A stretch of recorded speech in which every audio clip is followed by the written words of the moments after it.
here everyone, and welcome back. In this video, I'll show you how to get a Google Voice number outside the US.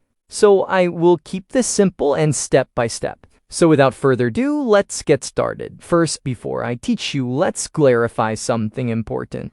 Google Voice officially works only in the United States. That means if you're outside the US, you normally cannot sign up or get a Google Voice number directly. Alright, so to even try, you need two things. You need to access the US IP address, usually done with a VPN, set to the United States, and a US phone number. Google Voice requires this to verify your account. A US phone number can be a friend or family member's US number, or a temporary US number from a trusted service.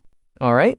So without a US number, verification will fail. You can try using a VPN and a temporary number, but it's not guaranteed work. Google can change its rules at any time. Also, Google Voice is intended for US user only. So availability outside the US is not guaranteed. Alright? And that's it. That's why Google Voice isn't available outside the US.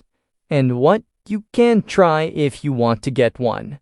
So thanks for watching, and I will see you in the next tutorial.